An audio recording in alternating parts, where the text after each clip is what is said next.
Hello, I'm Joel Carver, President and Chief Executive Officer of the Carver Companies. Over the past few weeks, I've been visiting with you to share my concerns, my thoughts, and my ideas about how we get through the COVID crisis. But in the last week, while many of us were focused on beginning to reopen the economy, we've all become acutely aware that there is more than one pandemic affecting us. The second pandemic, which is one we cannot afford to ignore, is racism. All over our nation, Black people are hurting and afraid, and that is not okay. I read something recently that summed up many things to me. It began with, when we say Black Lives Matter, we often hear all lives matter. And yes, they do.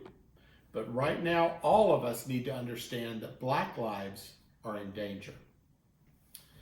Today, I sat on a conference call and saw the horror and fear in the face of one of my business partners.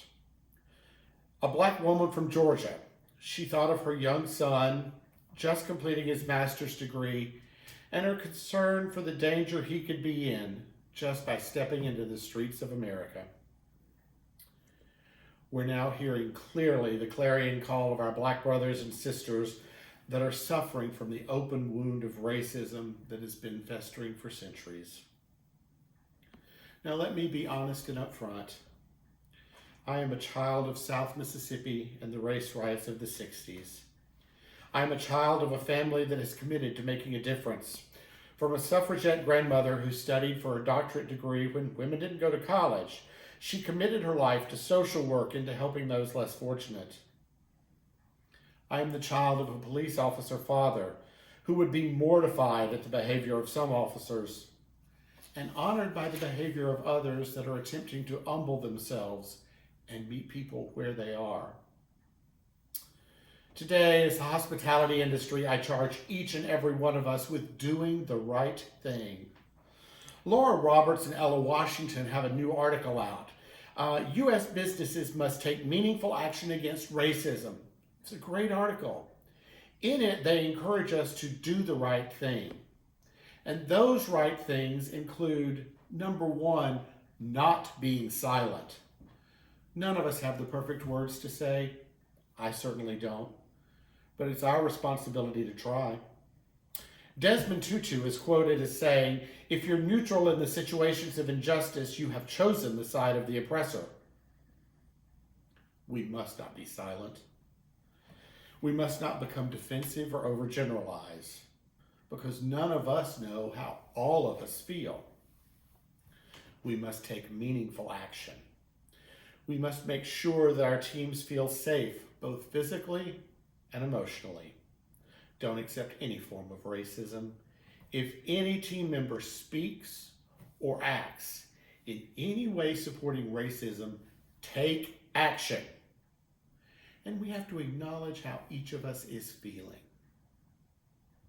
Having shared with you that I'm a product of rural South Mississippi, there is a community college in my hometown that gets so many things right.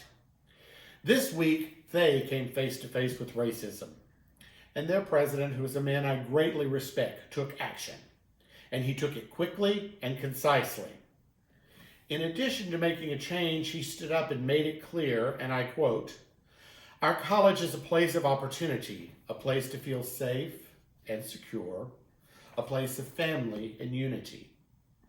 Dr. Adam Brearwood goes on to say, "I cannot fathom the power and the possibilities that potentially lie ahead in unity. All races, genders, and creeds working together to build a better tomorrow." As an industry, it is our time to work together to build that better tomorrow. It is our time to take action. As we recover from COVID, we must also begin to recover from racism. Dr. King reminded us, now is the time to lift our nation from the quicksands of racial injustice to the solid rock of brotherhood.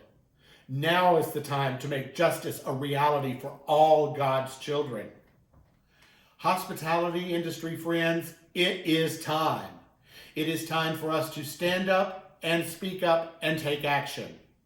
It is the time for the truth.